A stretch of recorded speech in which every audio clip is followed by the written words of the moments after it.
Alors, j'ai dans mon collimateur le droit. Tout ce qui correspond à un besoin de passer par un papier, par un document officiel. On voit bien avec les Gilets jaunes que leur problème, c'est pas les sondages d'opinion. Tout le monde sait ce qu'ils pensent. C'est le référendum qui permettrait de valider juridiquement leurs propos. Donc c'est besoin d'arriver au stade du papier, de la loi, du décret. Et pour beaucoup de gens, effectivement, il y a une fascination, une religion du papier. Le papier, on dit vos papiers. Le papier, c'est le diplôme, c'est la carte d'identité éventuellement, surtout pour les gens qui sont devenus français. C'est le contrat de mariage, le livret de famille, c'est le diplôme, on l'a dit, c'est tout un ensemble de documents, le bail, qui structure quelque part dans leur esprit notre fonctionnement, notre existence.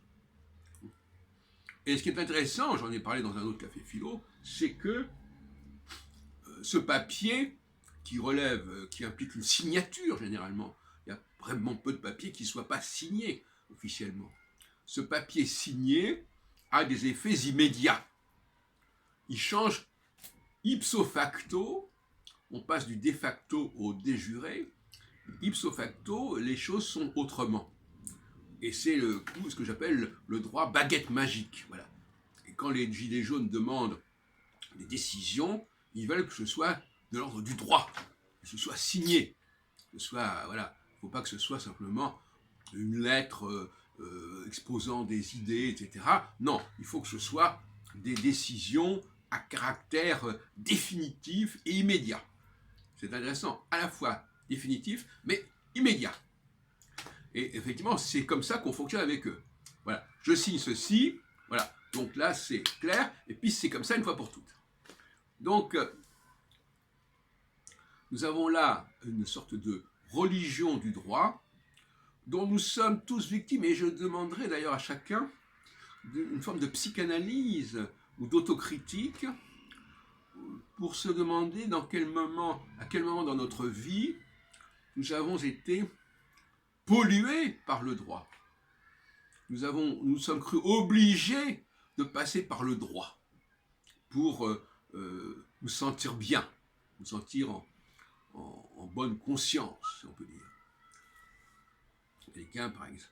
Et alors, ce qu'il faut pas oublier aussi, c'est que le droit, je prends le cas du mariage, il y a la promesse de mariage, il y a le fiançailles, il y a ce que les Anglais appellent le engagement, to be engaged, engagé.